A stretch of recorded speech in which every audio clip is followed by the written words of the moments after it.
lasts only 20 years. But settling the Great Plains will mark the end of one way of life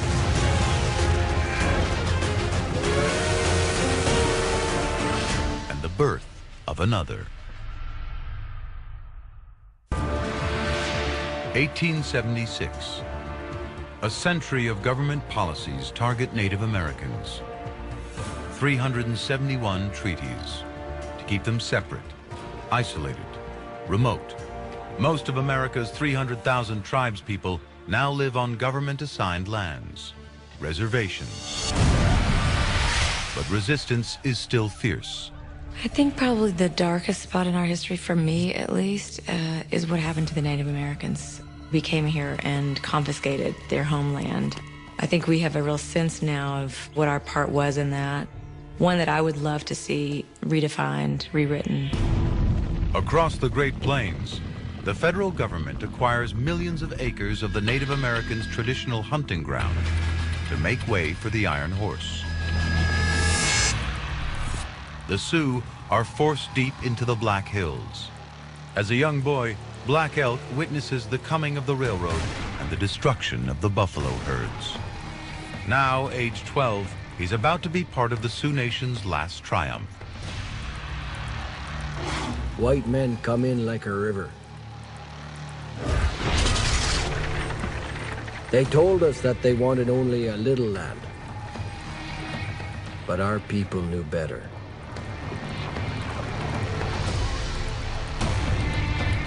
Gold is discovered in the Black Hills. 100,000 prospectors rush in to seek their fortune. The federal government wants to clear the area. On a reconnaissance mission with the 7th Cavalry, Lieutenant Colonel George Custer stumbles across the Sioux camp near the Little Bighorn River. Custer makes a fateful decision. With 700 soldiers, Custer charges a camp with 7,000 Native Americans.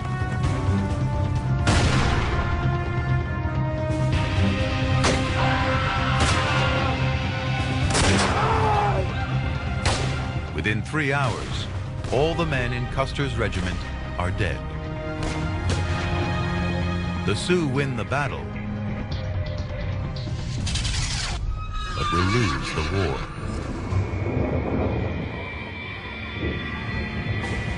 In response, U.S. soldiers forced 3,000 Sioux warriors onto reservations. The rest scatter in small bands. Over the next 14 years, the Plains Indians struggle to survive until the incident that finally defeats the Great Sioux Nation. Wounded Knee is a great scar on the American landscape. December 29th, 1890. The last band of independent Sioux surrender beside Wounded Knee Creek. As the cavalry disarms them, a gun goes off accidentally.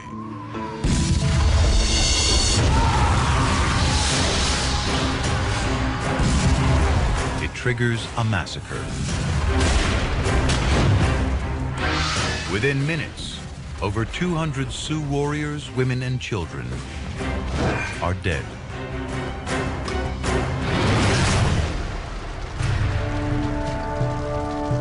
Now 27, Black Elk survived.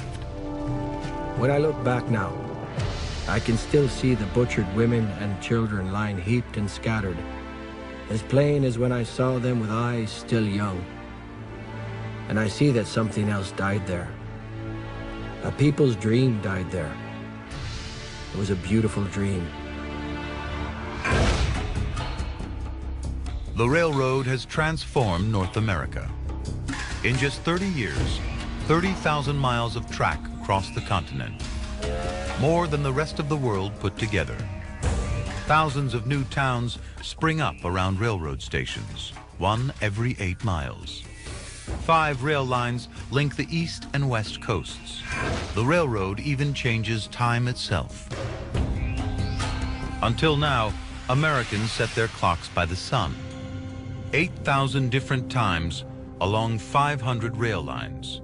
Scheduling trains becomes impossible. On November 18th, 1883, the continental U.S.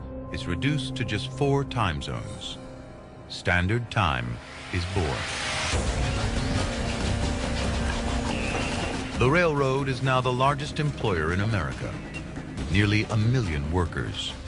One is a 23-year-old station agent from rural Minnesota, Richard Sears.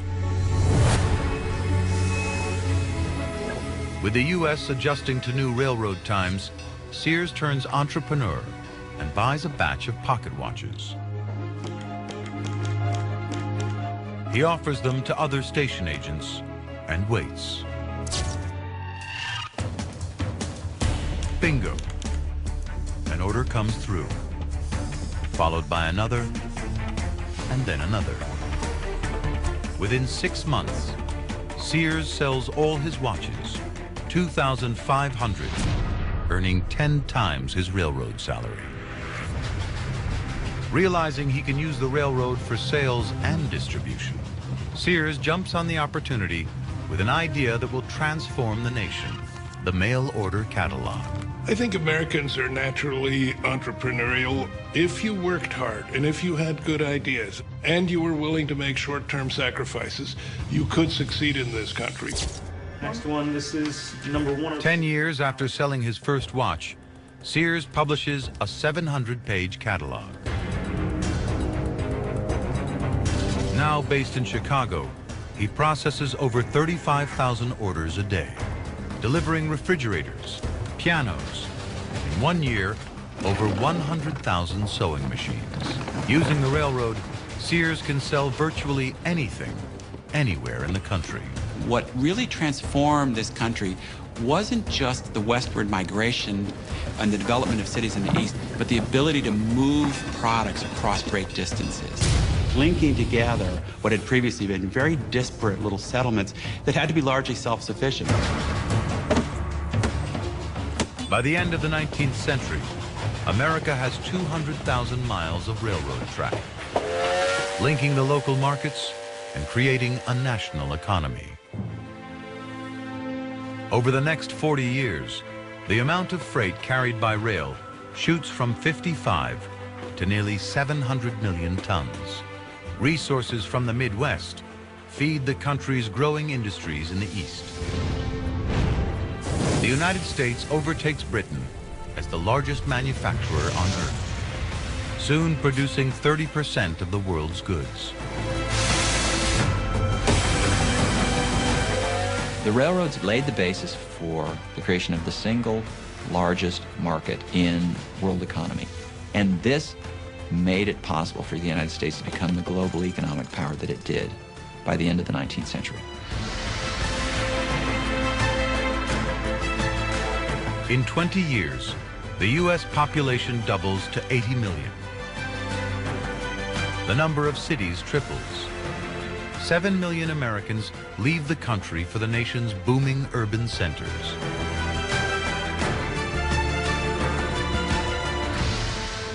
Where Buffalo once roamed, now rises the modern world.